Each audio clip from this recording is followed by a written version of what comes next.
When is it acceptable for people to use for themselves directives of the Rebbe that were given to other people, which was based on their personal circumstances at the time?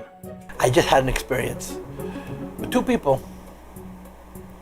Both of them told me a very similar story, that they dated their prospective mate 3 times.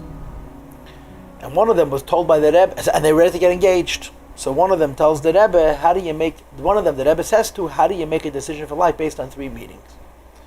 The other one told the Rebbe that they met 3 times and they're in the middle of making a decision, and the Rebbe's answer to them was, whatever you're going to find out, you found out already. There's nothing more to find out, make up your mind. So this is literally 180-degree polar opposites. Exactly the same scenario.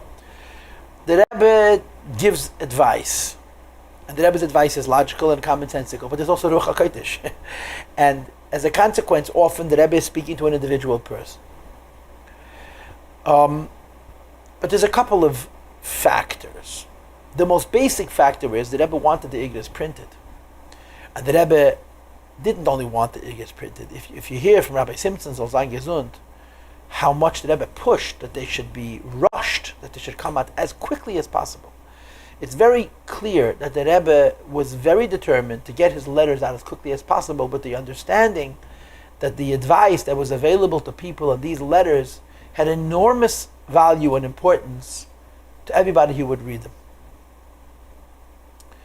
them. You must appreciate that the Rebbe wrote millions of letters in his lifetime.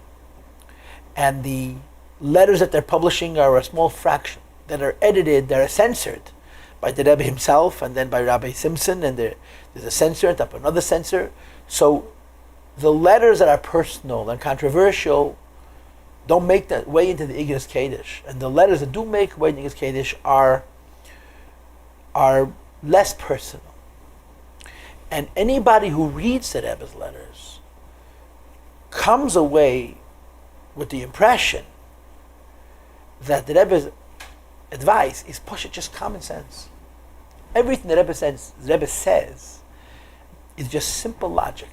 Now, I'm not talking about when the Rebbe says holy things, like learn chitas or check your mezuzahs. This is ruchniistic things. But the practical advice that Rebbe gives about parents being involved with children, children being involved with parents, relationships between siblings, husbands and wives, wives and husbands, and all kinds of advice that Rebbe provides to people in every area of life, whether you're a school teacher, or you're a business person, or you're a stay-at-home mother, or there's nothing that Rebbe doesn't touch.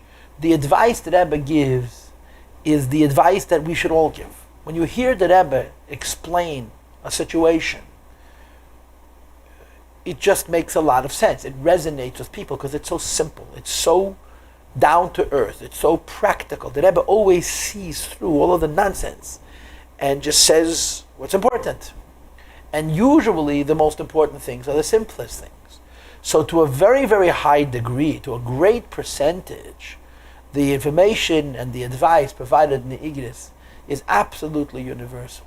But ultimately, the Rebbe had a secretary named Rebbe Rothstein. He was a very wise man. It was a good sense of humor. It was a real chassid. And above all else, he had a sealed lips. You could talk to him for hours and get nothing from him. And he used to say, he passed away almost 50 years ago.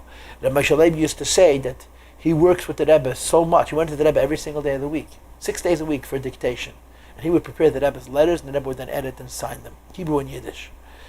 And he said, I worked with the Rebbe for so long, I figured the Rebbe's shtit. I knew what the Rebbe was going to say to each question.